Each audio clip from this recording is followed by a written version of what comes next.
What is up, everybody? Welcome back to another episode of Sinister's Movie Night, episode 2. And as you can see from the bottom of the screen, we're going to be discussing Glass this week, a very divisive film from M. Night Shyamalan. But before we jump into the film, let me introduce my co-host, my friend, my manager, all of the above. What is up, Hitman Hunter Chambliss? What's going on, man? How's it going, man? Thank you for inviting me back on. I am super excited to talk about Glass, which is the third film in M. Night Shyamalan's Unbreakable Trilogy. Absolutely. I was watching a lot of videos on it. I think they're calling it, what is it? It's the bus number that crashes. Yeah, I always forget what it's called. Apparently, we made a lot of mistakes last episode, so I'm going to try to minimize that. No problem. Yeah, we're gonna do our best to appease the watching masses, and make sure we don't make as many mistakes. But hey, that was our first episode. We're on our second episode. We're gonna be good to go this week. All right, so it's called the East Rail 177. 177. Or 177. Yes, man. So. This is a good film, man. I really do. I don't jumping into it, but I was really excited whenever we decided on this movie because I hadn't watched it recently. I'll start out by saying I didn't watch Unbreakable first. I watched Split, then Unbreakable, then Glass. And maybe that affects my viewing of the film. Maybe it doesn't. But yeah, I was really excited to talk about this film because there's so much in this film. I feel like either way you watch the order you watch it in doesn't really matter because I watched it Unbreakable first because that's the first movie in the that I watched a little bit earlier, and then because I watched it right before Split came out because I wanted to. I heard I got spoiled for me at the end, which sucks. But I went back and watched Unbreakable, then I watched Split, then I watched Glass. But I love all three of them. I think they are very underrated when it comes to this kind of realistic superhero movie, which we're getting a lot of nowadays. Superhero movies are trying to be more realistic, and this is really the first one to do it with Unbreakable. Yeah, man. And this was before the superhero craze, if you think about it. Like, this came out before X-Men, before Spider-Man, and yeah, it came out right around the time. It came out in 2000. Yep. Yeah, man. So, and I believe I can't remember. I think X-Men was first, then it was Spider-Man. But yes, I think X-Men's 2000. Yeah, and I think X-Men's 2000. Yeah, so X-Men 2000. 99 was Blade. Yes, 99 was Blade. And it's funny because I don't think of Blade as a superhero movie. I think because when I first knew of Blade, I saw it more as a vampire movie. But yeah, I mean, it's superhero. It's Marvel. So, but this was the one that kind of like it went totally different on it with Unbreakable. It went totally different, and it's a great film. It's more of a character study of how a superhero would really be in the real world. And then you have Samuel L. Jackson performance as Elijah. Good. Mr. Glass. Oh, he's fantastic. And we'll talk about. I also love the kid who played his son, and I will pull that up right now. What's his name? And when they brought him back for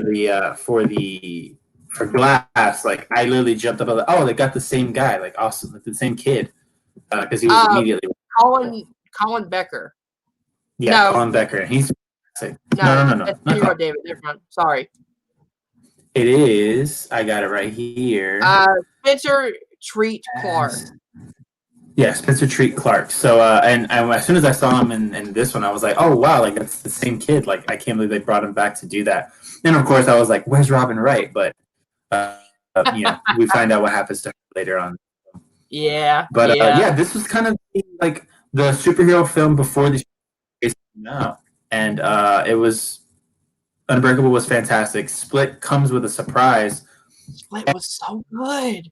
Yes, I love Split, and I know a lot of people say like Split's not good until the twist. I don't agree with that. I think Split is it's James McAvoy taking people on an acting class, like just doing an acting like symposium type thing where he's just showing what you can do, subtle subtle movement, subtle posture changes, and how that can immediately change your character. What I love about Split is, and trust me, we will get into Glass in just a second, but James McAvoy convincingly makes me believe he's 23 different characters in that movie. I don't see James McAvoy. I don't see his original character. I see whatever character is on the screen at the time. Absolutely, absolutely, and the same thing, man. There are literally scenes, and when we talk about Split, we'll break down those scenes a little more. But there are talk about Split, man. In Split and in this film, where it takes one posture change, one movement of his face, and you immediately know what character is. And I'm not, and that's just a testament to his acting. When I don't see, like you said, James McAvoy. Like, I didn't see like, oh, James McAvoy's treating characters. I was like, oh wait, no, that's Patricia. Oh wait, no, that's I forgot the other one's name. Dennis. I was like, oh, that's Dennis. You could figure that out, like just from a movement, and it's crazy. And it happens here in this one too, and probably one of my favorite scenes in the movie, which we'll get to that too. But let's go ahead and jump into the film. So it's directed by M. Night Shyamalan. This was coming off of Split, obviously, but it was also coming off of The Visit. Because M. Night Shyamalan, he was kind of blacklisted for a little bit. People were like, M. Night Shyamalan, I don't want to see his movies. That's what you get for making The Last Airbender, Shyamalan. Yeah, it was kind of The Last Airbender that kind of ruined his career. And I'm an Avatar fan, but I wasn't at the time when I saw it, and I still thought that was a bad movie. See? But with this one, and it started with The Visit. People were like, okay, Ian, I see you. And then Split comes. Yes, everyone was like, okay, he took it back to his roots. He went simple, went smaller, a very small story that had a very good twist at the end. And then you have Split, and that's where you're like, okay, now we're getting into it. And that's just a testament to Unbreakable, because I had never seen Unbreakable, but as soon as he said Mr. Glass, I knew exactly who that was and who he was talking about. So that's just a testament to how iconic that film is. Yeah, definitely. And one thing I do love is in Split, it doesn't feel forced. It doesn't feel like it's this forced tag-on ending. It feels supernatural because they set up the Beast character really well in Split. And they do in here, too. Glass really makes you believe how terrifying the Beast is. So, with that little trinket of, okay, there's something going on here, then the twist of, oh, this is set in the Unbreakable universe, and there's multiple superhuman people out there. Of course, it wouldn't just be David Dunn. It wouldn't just be was it the Overseer? Yeah, Overseer. The Overseer, yeah. It wouldn't just be that one person. You gotta think this is kind of a global thing. Absolutely. And you got that little tag at the end, and I mean, you were just excited from the get-go. So when this film comes, it's pretty high anticipated. I think it scared a lot of people because it did come out in January. So obviously January is seen as the toilet for horror. Yeah, it's the dumping ground for just bad films, really. And so people were scared. This film comes out, and immediately the talk is not good. The word is not good. So finally we come into it. I didn't see it when it first came out. I actually just saw it recently, like a few months ago.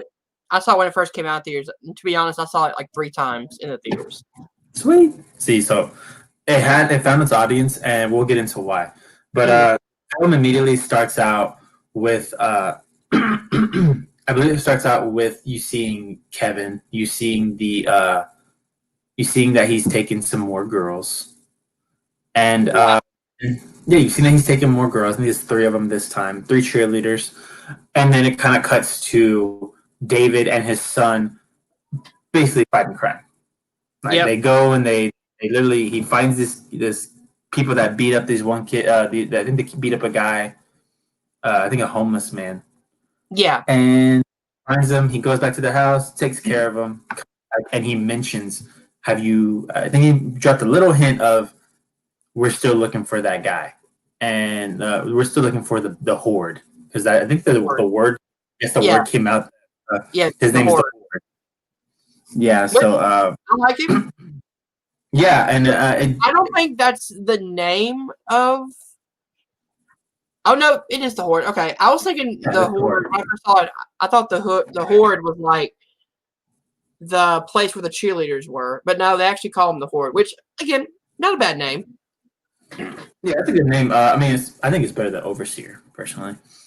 Um, but like we said, it kind of jumps into it, and it really does feel like a comic book movie.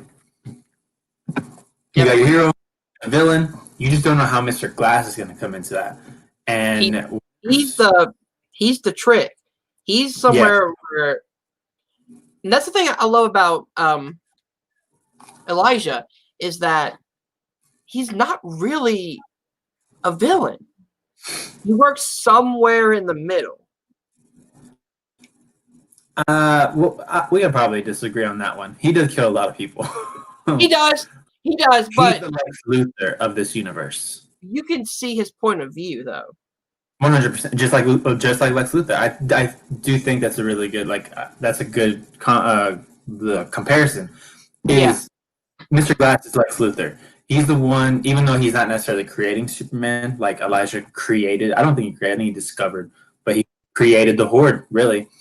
And so it's not in that terms, but in terms of uh, the intellect and the kind of dark backstory that they have, mm-hmm. the uh, really how they can change who they are in terms because like I 100% believed that Mr. Glass is comatose. I believe that he was 100%, and um, the movie really. So I'm going to move on. The movie really Oh, does kind of. say one more thing real quick about Go ahead. Glass before we move on. Yeah.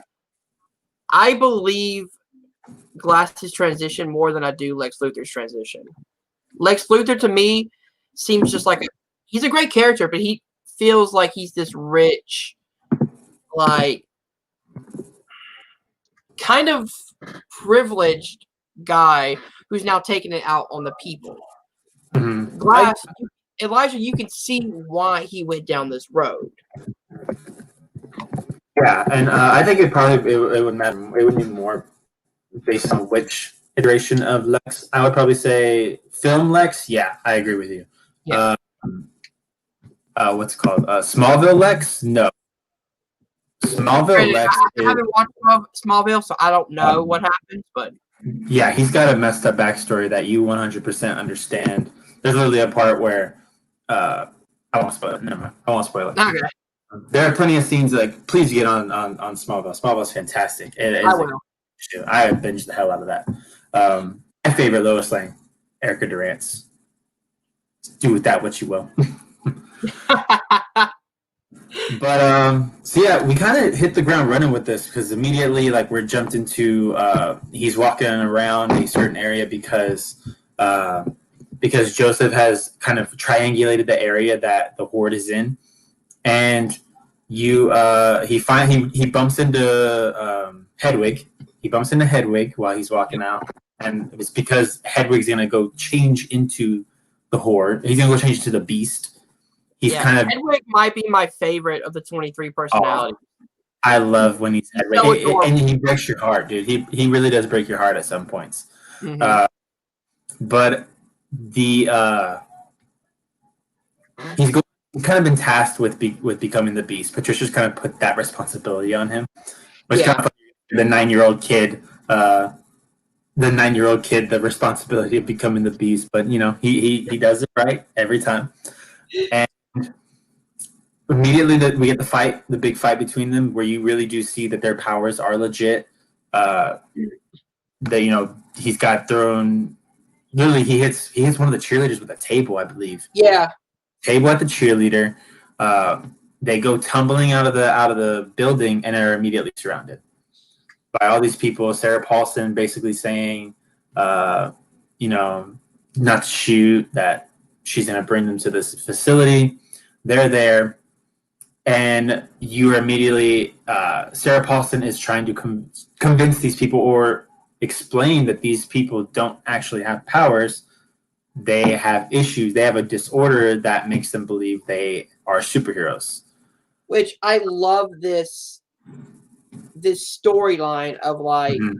no, you're not superpower. Like superheroes don't exist. You make this up. You are not this vigilante who goes out in a green suit, the overseer. You're not Mhm. this beast transition. You think you are, but you're not. Yep. And I will be honest, she was convincing me for a little bit. Same, same. I was like, is this really like not real? That I thought that was gonna be the twist. That like it's not actually. I was like, oh, Im, you no, you did it again. Obviously, he didn't. We do find out the actual twist, but that one, like, and that's a testament to writing, as a testament to the acting from Sarah Paulson. Sarah And Paulson is so good. Sarah Paulson is amazing in anything she does. American Horror Story, let's go. Yes, but thing is that the key with her is every time you see Sarah Paulson, there's going to be some scream. All you gotta do is just brace yourself. There's going to be that one big scream. We get it at the end of this movie, but it's a guarantee, always a guarantee. But yeah, so we finally the big scene that we get is the scene where, oh, sorry. First, we get to see their kind of superhero or supervillain prisons that you see straight out of comics. Very, very imaginative room. Yeah, very Arkham Asylum ish. Yeah, exactly. Every person has their own special cell. David Dunn has the high pressure hoses that are facing him at all times. That is terrifying. That's got to be. I don't want to be sprayed with that. But and then you have Kevin, who is he has a light. There's a light, and my only issue I think was they really explain how the light came to be. I don't need every I think they do in the movie because they say the light triggers one of the 23 personalities to come out. Yeah, It's some sort of. I think they say it's something with the what is it? Optical nerve in your eye that can change brain waves. Okay, that makes sense. Yeah. Okay, maybe I just that. But you're immediately shown what it can do with this fantastic scene with the guard. Like, what a scene! But before we get to the car, I love the fact that in one scene with Kevin, we see all 23 personalities come out in one take. One take. And it's just seamlessly it just keeps going. Yeah, absolutely. And it honestly just makes you admire James McAvoy and the talent that he has, because he's so good, damn good at this movie. I think we're gonna constantly say that throughout this movie. But to get that fantastic scene with the guard where he's kind of seducing the guard, and that part where I think it's the Irish one where he's like, "We almost had you," like, "Oh man, like damn, like so close." And then he keeps like you said, he keeps hitting the light. You see the different personalities. Probably one of my favorites is the professor. I love the professor's fantastic. Like what I forgot I always forget the quote where he's like, "Professor, preferably or specifically Japanese film, 1940s to the 1980s," and he like just keeps continuing. He's like, "And I have absolutely no idea what's going on here." It's so good. Yeah, man, and it's just you get that, and then it comes up to the scene where you have the big sit down. You have David, you have Kevin Wendell Crumb, the Horde, and you have Elijah, who is comatose. Yep. He's done, and you get that lone like. And I think my favorite use of the camera was where where Sarah Paulson was talking to Elijah, and it's from his perspective, and the camera is slightly tilted. I love that.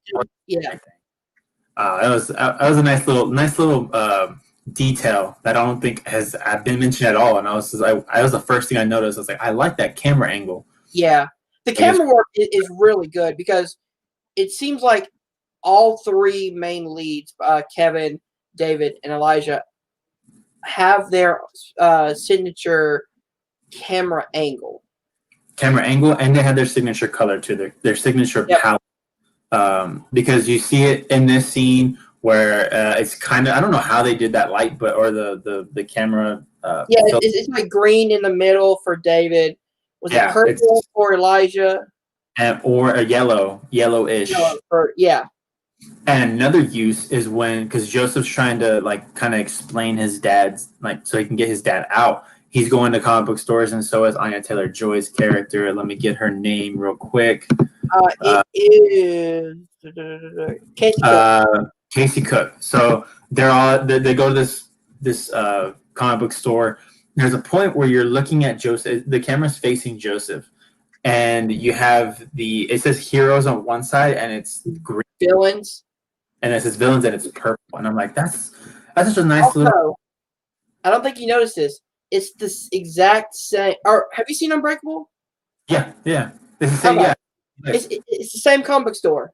Mm-hmm. Same comic book store, I believe. I don't know if it's the same actor, but I know that M. Night Shyamalan plays his same character from Unbreakable.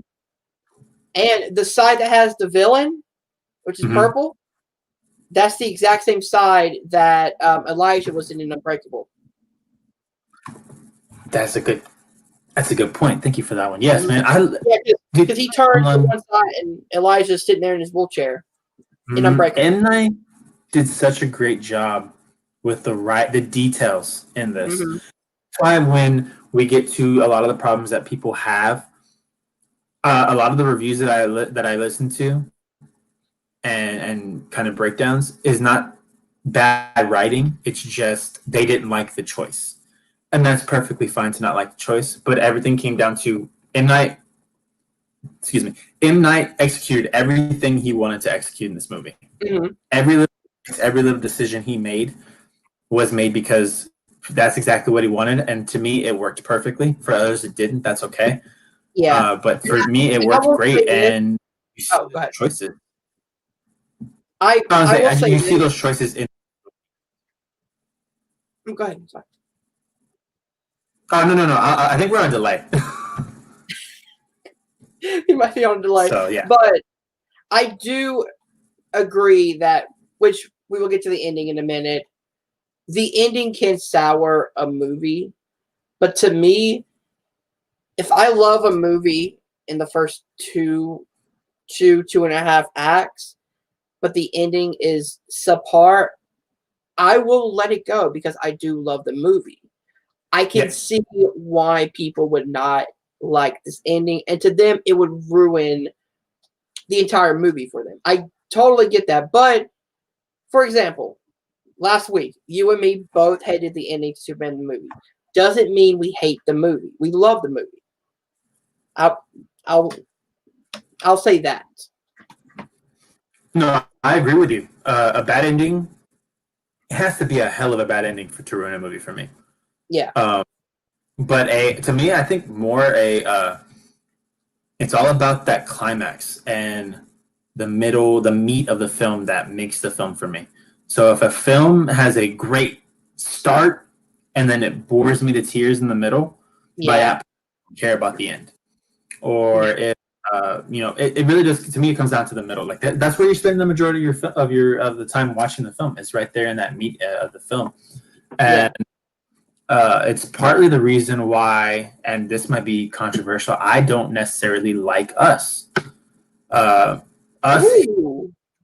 in the beginning, and that meat of it. It's a good horror film, but I don't know. It just doesn't grab me as you well. And me are gonna have to review Us because I have so many counterpoints. That's great. All right, put that one on the list. But yeah, maybe that February's coming up. Maybe we'll do Us. I know Us came out in February, so look out for that one. But yeah, let's go ahead and keep going. You get the first reveal that Elijah's not comatose as you thought. This scene was so good because you bought it. Scene. You bought it the whole time, and then he gets up a little bit, and then he attacks the guard. Mm-hmm. Well, this was before that. This is the first time. The first time is when he rolls down in the middle of the shift change, so he doesn't have to hurt anybody. Yeah, that's right. And the first time he talks to Kevin, and I believe he talks to Patricia the first time. Yeah. And I love how Elijah is so smart that he knows exactly how to touch each character Mhm. in that he has to, and I mean in terms of James McAvoy's characters. Yeah, he knows exactly what to do. He calls her ma'am. He calls her Yeah. Miss Patricia, he just calls her ma'am, and then eventually Yeah. she's like, "Call me Patricia." Mhm. And then with Hedwig, he does it a little later when Hedwig goes, "What's your superpower?" And he's like, "I'm very, very smart." And he's like, "Well, what's mine?" And he does that line, and it's one of my favorite lines where he's like, "You're 9 forever, right? You never age." And he's like, "No, I never age." And he's like, "That's amazing. That's Like amazing. you see the world as it is," and like it's such a great a great sequence between those two, and it just Yeah. shows. He knows how to talk to each one of them. So he Mhm. talks to Patricia like an older woman. He talks to Hedwig like he's a 9-year-old kid who gets to, witness life and never grow and see from a kid's perspective. Exactly, and I love that about Elijah's character, or Elijah as a character.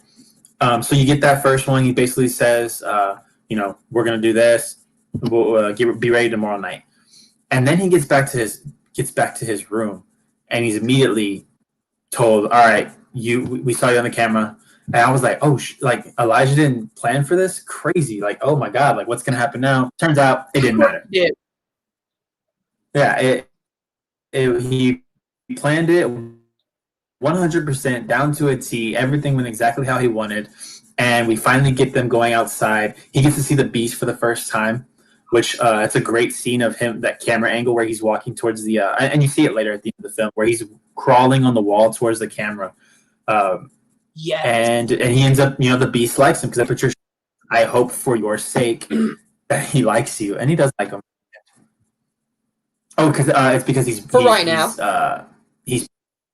but it's because he's pure, and that's one of my favorite themes of the last film of Split was the idea that when you suffer, you are made to be stronger, and that's kind of true in life. Yep. The more hardships you go through, the stronger you become because you are able to endure so much more.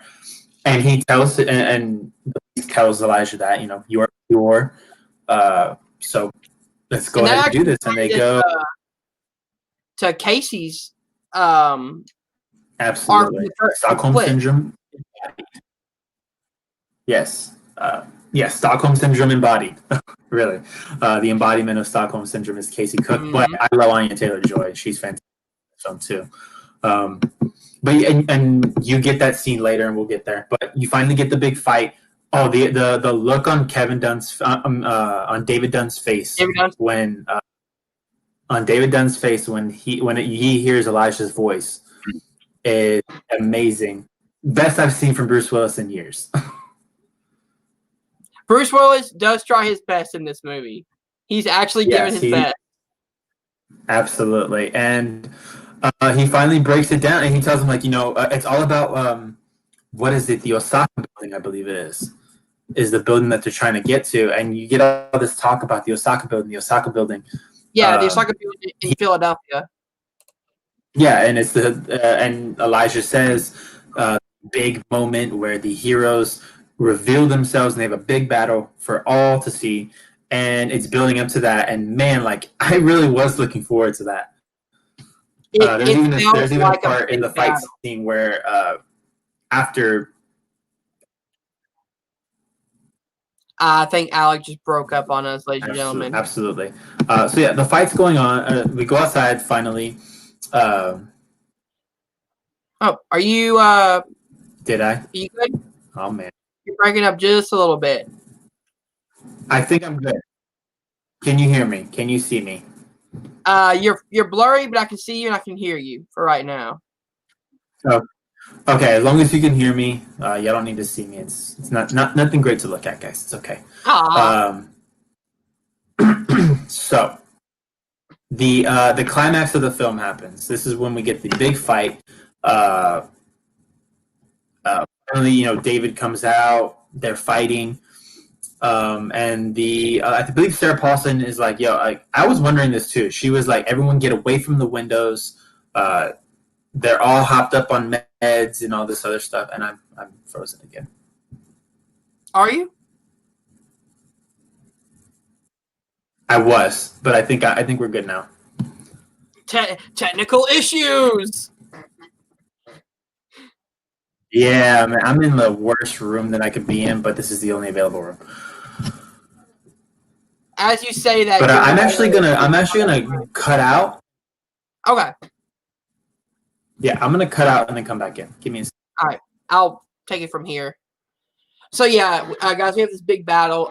To me, one thing that I love about it is it does feel like an epic battle. It feels like the ending of a trilogy superhero movie. It feels big. It feels grand. It feels earned because you've had 3 movies with these characters. Alex should be here in a minute. And yeah, Sarah Paulson. The one thing that I did not understand about Sarah Paulson's character is my camera a little bit. Is after seeing what they can do, I get that she's still wanting to rationalize what is going on, but the movie makes it seem like everyone should know these people are superpowered. And it feels like Sarah Paulson's the only one that's trying to grasp to some reality of this thing, which I understand, but I think the movie should have had more of a realistic feel to it in the 3rd act. Now, I love the 3rd act. There's a moment I do not like, and we'll talk about that in a minute, but to me, it feels earned. It feels like a really good final battle with, the 3 main characters all ready to go. So I believe this is where we get the really cool shot of, I believe it's either Elijah or it's David seeing the beast coming towards them. And what's cool about it is the camera angle is from a POV shot. It's a point of view shot to Kevin as the beast running towards you, and behind him is Osaka Towers. It's a really beautifully shot scene. So let's see where we were. Oh yeah, we have Elijah revealing to the beast that David's weakness is water. Which I don't know about this, which again we'll talk about the ending in a minute. I always thought David Dunn's weakness was drowning, not water. But you know what? I'll let it go for right now. Let's see. And this is where we get the really cool fight between David and the Beast for a second time, where they're throwing him into water tanks, and it's really, really beautifully shot. Let me see if Alec is good to go.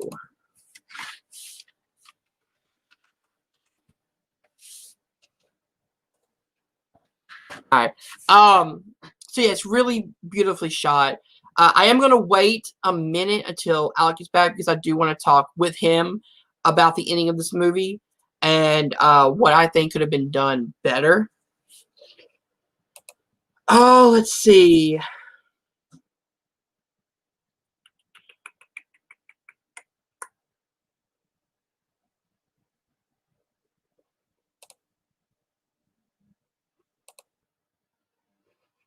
He should be here very soon, guys. Let's see.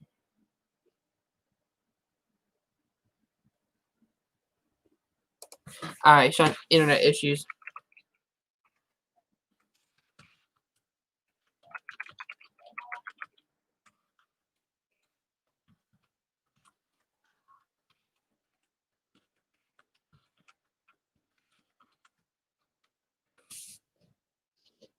Alright, so while we wait on him and before we get to the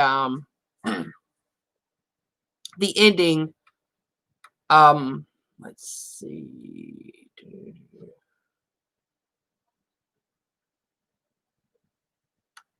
what we can do is we can talk about some of the acting performances.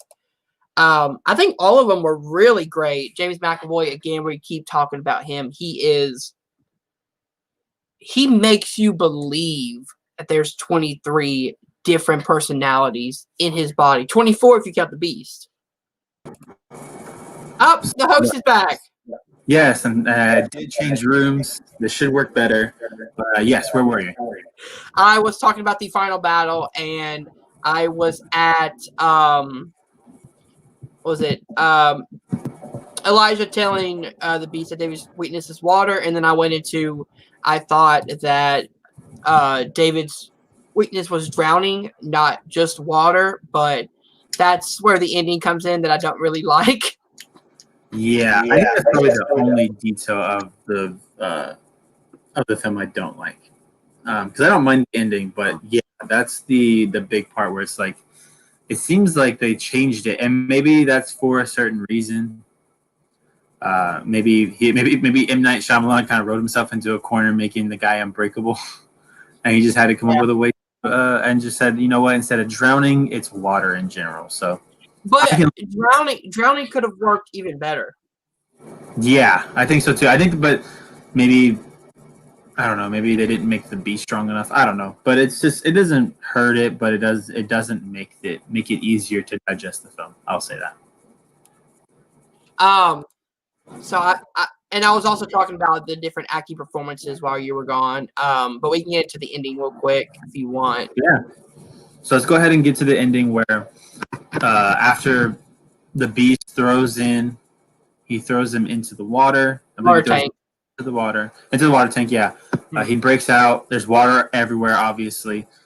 And in order to stop him, Joseph comes in and tells the beast that his dad didn't just leave him. His dad was actually on the train that Elijah derailed and basically he was killed. And I like this explanation of how it ties everything in to the train wreck. Yes, and that's another thing I like about this movie is that they actually use actual deleted scenes from Unbreakable. They do, yeah. So it's not like, they didn't have to superimpose someone's face onto another actor. They just took unused footage, and it looked none the wiser, honestly. Yeah. So that helped a lot. And yes, you get this detail, and that's when the switch happens. You know, and the beast tells him, like, you know, you created me. And he basically said, like, thank you, you created me, but you have to die. I was created to protect Kevin, and I can't trust you. And I think that's the biggest thing is that was my favorite thing about it, was that it wasn't about anger. It was the fact that the beast feels like he's entrusted to protect Kevin, and Elijah has made himself no longer trustworthy. Mm-hmm. And he did the simple, and I love it. It's just a simple little push. But the sound does everything.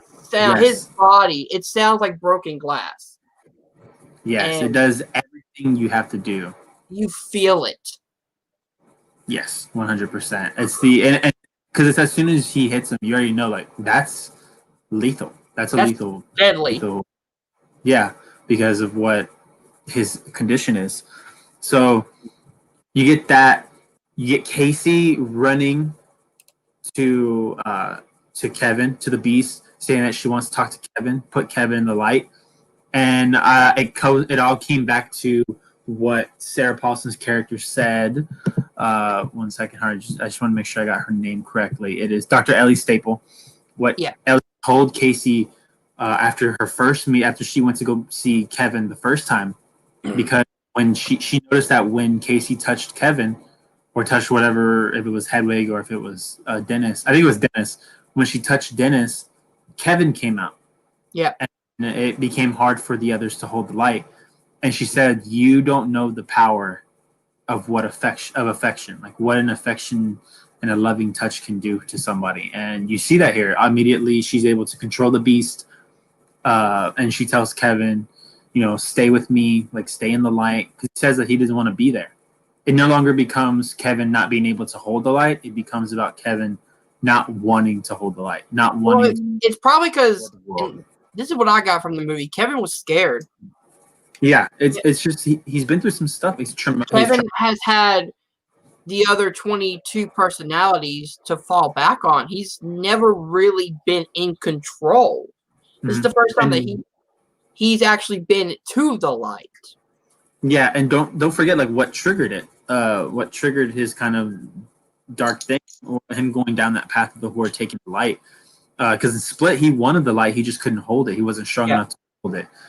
This was more of him not wanting to because of what has happened to him. In Split, I believe it was I believe it was the girls from Split that actually did what they did to Kevin, if I'm not mistaken. I might be wrong on that, but I think it was. I think it was too. And Casey just happened to be in the car because she was taking a ride. Yeah. She didn't have a ride home, so she was just happened to be in that car. But I think it was those girls. Those were the girls that did what they did, where I believe they forced his hands on her. Yeah.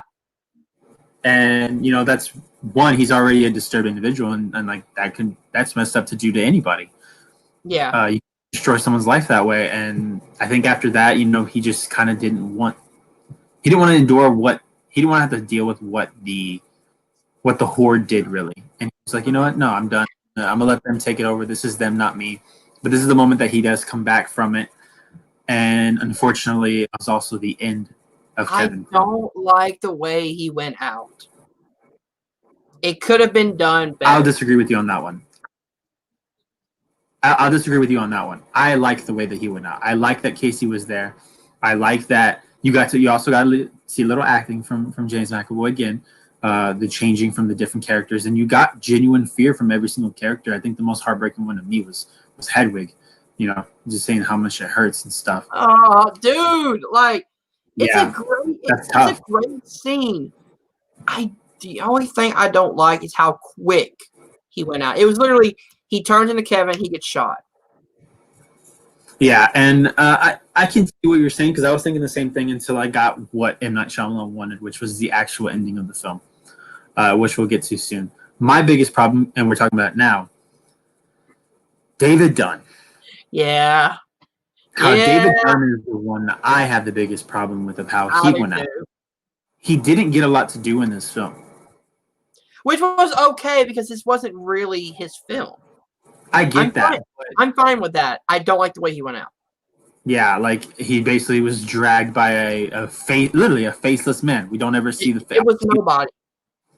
And basically it's just so that you can have the moment of Ellie Staple telling him the truth.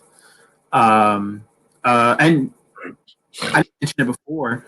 It's because she wanted to know, like, did she almost convince them? And we didn't mention that there was multiple times where they almost were convinced. David was convinced. Elijah, the only way to convince David to actually break down the door and have the fight is to basically say, we're gonna go to Osaka, the Osaka building, and we're gonna destroy it. And that's where David got the motivation to actually do what he did.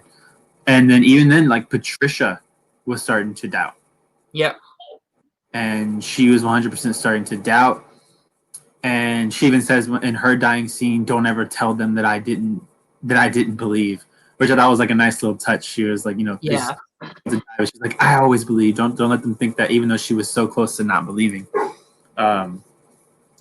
Like Patricia had to be the mother figure, and we all know parents are having to, a lot of the times, fake emotions when they're in front of their kids. You know this better than anybody. Yep. You can't really show that you're, angry or sad or whatever because you're trying to put on a face for your son, your daughter, whatever. Absolutely. The biggest one is anger. You can't always show your kids when you're angry because they feel that, or frustration. I learned that when my son was a little baby, and we're up at 3 a.m. and I have to work in the morning, and he won't go to sleep. And I will multiple times, if you start being angry and being frustrated, they sense that, and that makes them cry even worse. So yeah, you do have, as a parent figure, as a motherly figure or a fatherly figure, you do have to do that. And yeah, Patricia had to do that for sure. I think also the biggest thing when we'll talk about it with James McAvoy, you got a little turn from Dennis. Dennis got a little face. He got a face turn in this one. Use Wrestling references. I like it. He was he had a little face turn, but you get Ellie basically telling them that she's like, oh, did I almost convince you? And she reached out to David so that he could grab her. And you see basically that there is a shadow organization that is doing their best to convince people, or people that believe, or people that are superheroes, and just convince them. And she even told them, if everything would have went well and this didn't happen, we would have left you alone. Like, if we would have left you alone, you wouldn't have, you would have went about your way. And that's why Elijah's plan means so much at the end, is because of that little detail. I believe that she said, if I could have convinced you, we would have left you alone. You would have been back with your son, and everything would have been great. But Elijah obviously had different plans. And then you get the Elijah death scene. And yes, the Elijah death scene is probably the best one. That's earned, 100% earned. The acting in is fantastic. Elijah turns back into a little kid at a point, but also still the mastermind with his mom, because he still calls his mom Mama. And you see how what a parent's love is. Because through everything that Elijah has done, not once does his mom ever waver from his side. She can 100% agree that he did horrible things, that he killed a lot of people. Yeah. But once does her love for him ever wane. But it's all about, trying to get him to make the right decisions. Obviously, I guess in your mind, you can say if he did or didn't. You can make that up for yourself, because I also kind of, like you said, I am on the side of, like, I like what Elijah did, but I can't agree with the way that he got there. Yeah, exactly.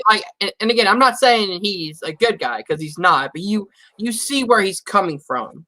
Yeah, it's the Thanos syndrome. It's the Thanos thing. Like, literally, all of Unbreakable is literally wanting to convince the world that he wasn't as alone as he thought he was. Mm-hmm. And he said that. I think he says it in Unbreakable. He says, do you know what it's like to feel like you don't belong? And that's what he was trying to do. Feel powerless. Yeah, to not know your place in this world. And the stuff that he went through, 100%.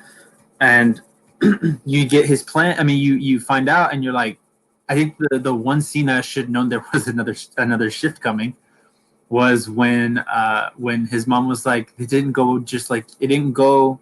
like you said, like, there's supposed to be the big, and the limited edition's the big battle. Yep. He said, this isn't a limited edition. This is an origin story.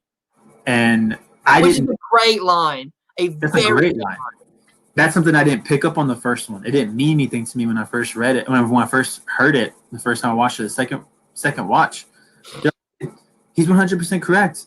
Like, this wasn't about having a big battle. This was about creating the origin of superheroes and the fact that they have lived all this time. And then you get the reveal at the end of... He recorded it, right? Elijah recorded everything and sent it out to a private website, which I'm assuming he gave to his mom, Joseph. I think he sent it to his mom, Joseph, and Casey. He does send it to Joseph, and all three of them end up working together, right? Yeah. Yeah, I think he sends it to all three. I don't think he just sends it to Joseph. I think he sends it to his mom. All three, yep. Yeah, to Casey, because I think Casey at one point she's in school, and she like, you can see on her screen where the recording comes up. Mm-hmm. And that's when you get the big scream from Sarah Paulson. We had to have it. You gotta have the big scream, and it's blood curdling as always. And I like the ending. I like this ending. The only thing I don't like is the whole secret organization thing. I think that's little cliche. Like, I would have been okay with this being a personal project for Sarah Paulson's character. Mm-hmm. Just showing she knows that there's superheroes out there. I would have liked it if her whole story was trying to make things realistic to her, because she's a doctor. So it'd be personal to her to try to analyze them. And that's what she uses as her story of, like, no, you're not superheroes. You're this. You have this disorder. Yeah. And I don't like the fact that it now is this secret, shady organization that planted her there. Okay. I'm gonna put on my tinfoil hat. That's another M. Night Shyamalan reference. And this is realistic to me because I, take it with a grain of salt. I 100% believe that there are organizations that don't necessarily do this, but that are pulling the strings behind the scenes. Oh, I do too. So that's why I like this, and to me it made the most sense because it was like, yeah, if there were, because you're wondering like, where are the other superheroes? Why aren't there more people like this? If what Elijah says is true, and what what Joseph and Casey are finding out through the comic books, that comic books aren't entertainment, they are a retelling of history. They're a retelling of. Which again, I love that idea, and Logan did the exact same thing, using the comic material as a way to continue the story forward. Yeah, exactly, and that's where you get and you're wondering, but you're left wondering, like, okay, if that's true, then where are the other ones? And this explains it all. That for basically like centuries, these people have kept the secret and convinced. I'm assuming either convinced or in this one, because it seems like they're pretty comfortable killing. It's either through the convincing or through the killing that they're trying to basically that they are kind of keeping this information down and suppressing this kind of not suppressing, oppressing these people that have certain abilities, because, and like Sarah Paulson said, it's not fair. Like, if these gods are allowed to roam free, and it's the Lex Luthor idea, it's the Batman, if y'all seen Doom, I think it's Doom, where he has the kind of plans, the backup plans, if any of the Justice ever go evil, that as the one human, he has to do that. And with this, she's trying to protect humanity, and it makes you wonder, to me personally, what happened after this? And unfortunately, I heard one explanation that I don't like. Which was? They kind of become, in today's age, they kind of become viral videos, and they're forgotten in a week. That's the thing. Yeah. You know what? I'm not going to lie. You kind of convinced me. Hey, there it is. You did convince me. At first, I was like, it seems kind of cliche to have this organization, but as you were explaining to it, I was like, you know what? It does make sense. Yeah, and like I said, you don't have to.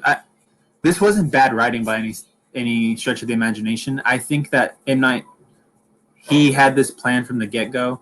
Yeah. The only one that he didn't necessarily, or that I don't necessarily agree with, is the David Dunn death. Which we didn't really get into his death, did we? It's just kind of we just mentioned that's how you find out he's kind of the catalyst for finding out the truth. What sucks though is the way he dies. They drown him in like this little tiny puddle. This puddle, like it's not even like it's an ocean or like a pool or something. It's a tiny little like it's a mud hole. It's just it's basically, or it's a pothole. It's just yeah. That's the only part that I don't like. But yeah, get the reveal at the end that the video went to Casey, Joseph, and Elijah's mom. Give me 1 second. And I believe Joseph's the one that sent it everywhere, right? Yeah, he's the one that kind of posted it to the internet, and they waited to see. Joseph is Oracle. Yeah, basically. I love it. He is like a little Oracle. He's a Barbara Gordon for sure. Yeah, the film, man. That's the end of the film. And let's go ahead and get into our MVPs. All right, so who's starting with this one? Me? You go ahead and go ahead and start on this one. All right, I got to go with the guy we've been praising this whole time. I got to go with James McAvoy as Crumb and all the 23 personalities, because, as I was telling you before, I love the fact that I never see James McAvoy. I never see Kevin. I see whatever character is in there. I see Hedwig. I see Patricia. I see the Beast. I see multiple characters. and it's believable. Mm-hmm. You don't feel like it's weird or it's like over the top. He plays it perfectly, and it's in his face. His face changes, his posture changes. When he's headway, he's kind of like down on the ground and kind of He's looser. He's looser. When he's Patricia, he's standing up. He's real proper. When he's the Beast, he's on all fours, acting like a beast, like a monster. Yeah, and you feel it. And the fact that he had one of the most emotional scenes in the movie with Casey at the end. Yeah. You feel for his character. He doesn't feel like just a regular typical villain. He feels like a villain that really wants to be good, and you feel for that. He's broken. It's kind of like how, I don't know, I'm a deep side. Naruto, a lot of the villains have really dark backstories and just kind of didn't stand a chance. They didn't stand a chance. When Elijah killed his dad, it left him there with a mother that didn't love him. Yeah, that didn't love him, and that beat him to the point where his mind shattered into 23 pieces. And he just didn't stand a chance, and that's why he is one of those villains that you don't. He's the sympathetic villain. He's the guy that you can kind of feel bad for. And yeah, I love his performance, man. His performance is great in Split. He's the reason I love this movie, and I can't speak any higher than we already have of James McAvoy. I love his performance. All right, man. As the host, on to you. Yeah, I'll go with mine because I was going to go with James McAvoy as well, but I did have a backup, and my backup is going to be Sarah Paulson. So that's actually surprising to me. Yeah, I'm not going to lie. Samuel L. Jackson's right below her. I think maybe a little bit more of Elijah's. Elijah was kind of like not a dump, but it was just kind of like a lot all at once, but not gradually over the amount of through the length of the movie. I think Sarah Paulson, through the length of the film, is fantastic. That scene where they're all sitting together, and we're going to talk about the favorite scenes. That scene where they're talking and she's trying to convince them. It's not believable if the performance isn't believable. If Sarah Paulson doesn't get the right performance, not only does she not do a great job of convincing them, because not only that, it's a performance within a performance because she has to convince these people of something that's not true. But then she doesn't convince you, and that's the key. That's the key to this is she has to try and if she can't convince you, then how would it be believable that she can convince them, the people that it's actually happened to? And the biggest one to me is when she almost convinces Patricia. Yep. Tells her like, "Oh, you were looking at this at videos of rock climbers. It's possible." It's always that little "it's possible," and like kind of like a lawyer, like if anything. But when she's able to put that doubt into their heads, she has to be able to convince us as the audience first. And at least with me, she convinced me. I can definitely see that. And you mentioned her being able to convince Patricia and why that does mean a lot. And to me, it means a lot because we as the audience, as we grow and mature, Patricia's the one that you least expect to believe that, that it's just in their head.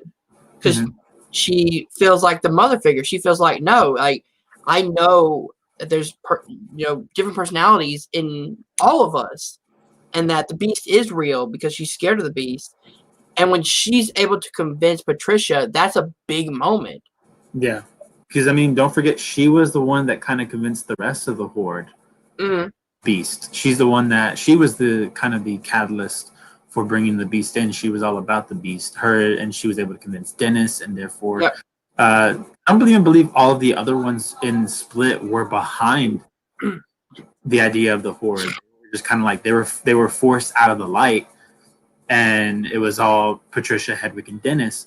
And then she's the motherly character, the kind of the main one pushing this agenda.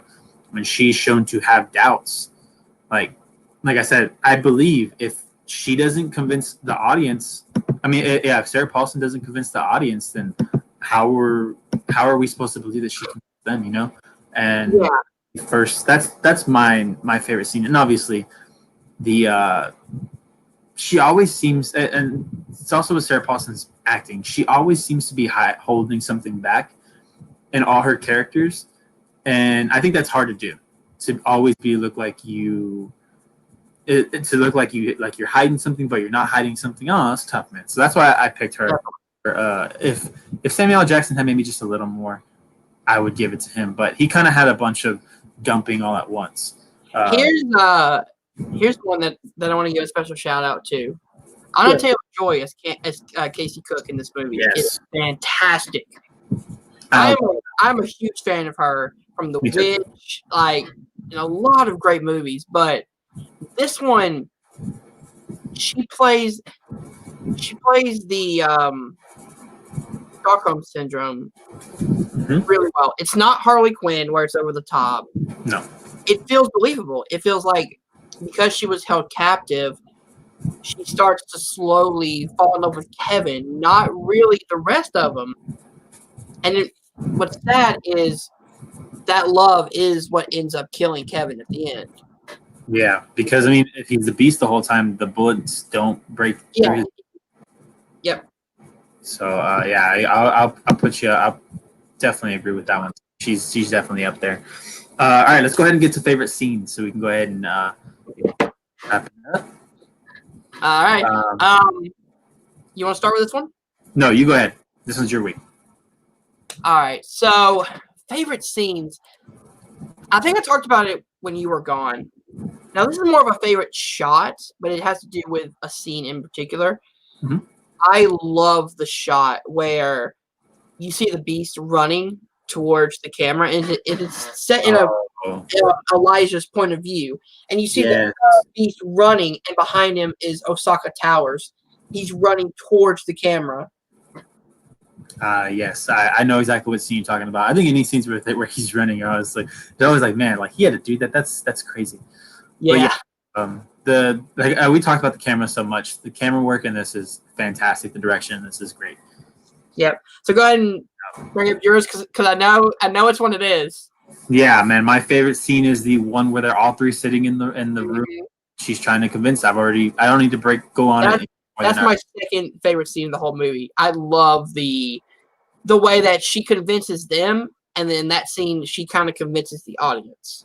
Yeah, and it's because, and I hadn't touched on it yet, but she's fast with it. She's fast paced. She's telling them, and instead of letting them argue, she moves on to the next one. And she brings up valid points. It's not like she's just trying to nail it in. She's like, no, like here is the science behind it. You watched a lot of people doing rock climbing, so it's your subconscious. You're gonna know how to do that.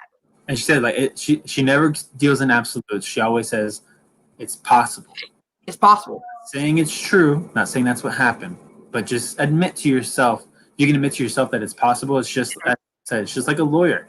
When you have to prove beyond a shadow of a doubt, is it possible that this person's innocent? If you can say yes, then this person is innocent. That's what basically she was doing here is it possible that this happened? And if it is, leave it at that. And like I said, she says, she tells David, the mentalist one's probably my favorite one, where she tells him have you ever seen a good magician or a mentalist?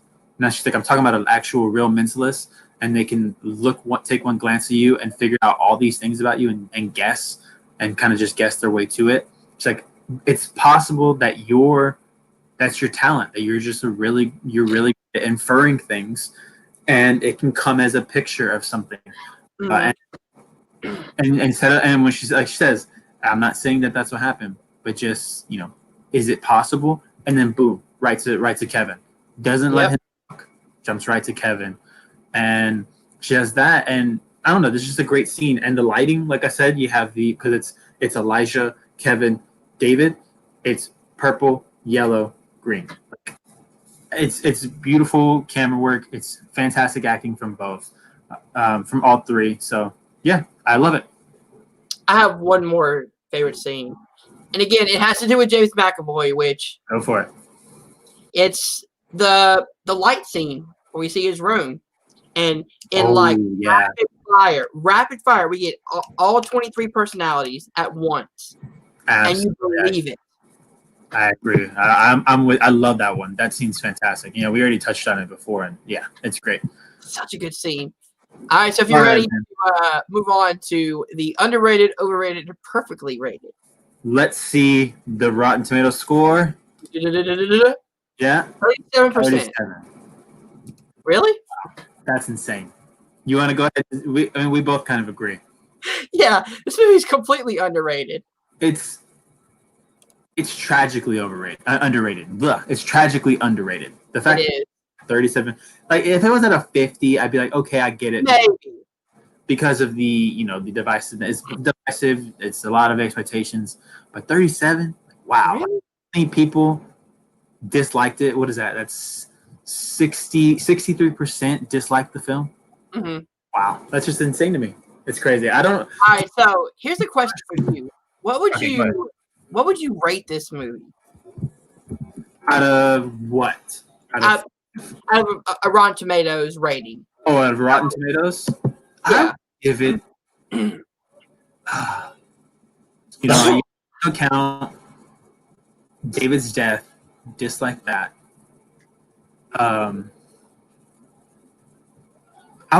I'd be around the 75.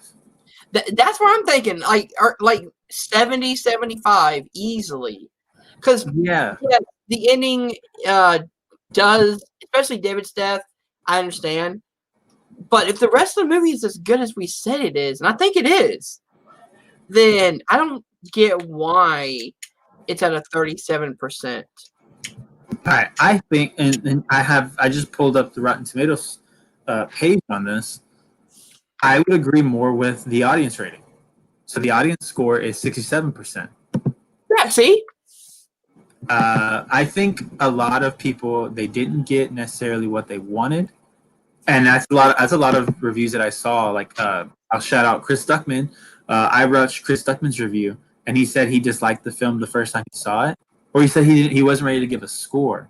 But the second time he saw it, he ended up liking it. He liked it a lot more. He still didn't necessarily agree with certain choices, but it didn't make him dislike the film. It made him actually, the second watch and kind of managing your expectations really helped him enjoy the film more. And I think that's the problem. And he even mentioned that's kind of a problem. That's kind of the problem with Rotten Tomatoes is you kind of have to give your first opinion, and your initial opinion.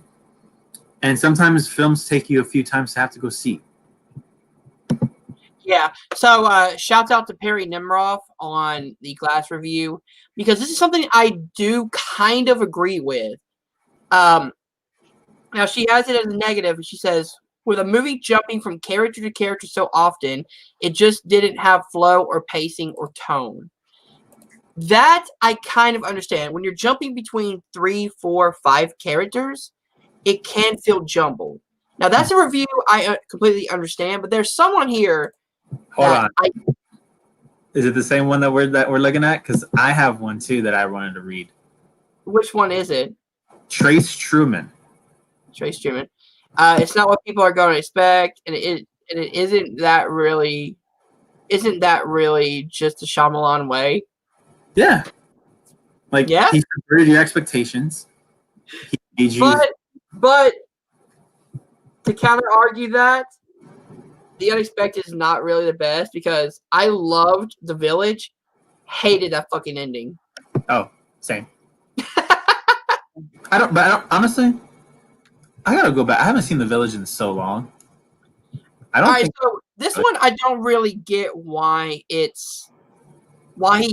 made it a negative. He said it's from Adam Kemper. What's disappointing isn't that Shyamalan chose not to make Unbreakable 2.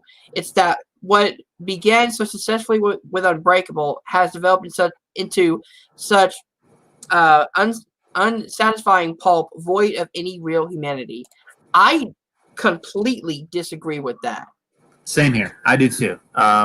Tell me you did not get emotional with Kevin and Casey at the ending battle, or Glass and his mother in Glass's death scene. Yeah. Or the human connection that you get throughout this whole movie. Yeah, man. I think that can only that to me that probably only would apply to David Dunn. He just wasn't David given Dunn. to do. But even with Glass, you have that scene whenever they're or they're doing whatever to his head, and you have that flashback scene of him as a child. And tell me you didn't feel for him in that scene. As soon as first of all, you're like, no, don't do it. But you understand why he did do it. He's a kid. He just wants to have fun, just like all the other kids. And it's kind of similar to that scene in Unbreakable when when he has to go down the stairs. Yes. You're thinking like, don't do it, even though you're like, this guy's up to no good. You're just like, don't do it, like, and he falls, one little fall, he's down thing, or and like with what is it with I forgot. If it comes back, it comes back. But yeah, it's just that scene, man. Like I love that scene. It's a great scene. It's just I don't know how you don't see any humanity in this film. That's just that's you didn't to me. You didn't want to. So let's give a positive rating real quick. Matthew Sinclair said, in spite of its needless exposition, Glass still thrives thanks to its attempt at dissecting comic book lore within a psychological thriller canvas.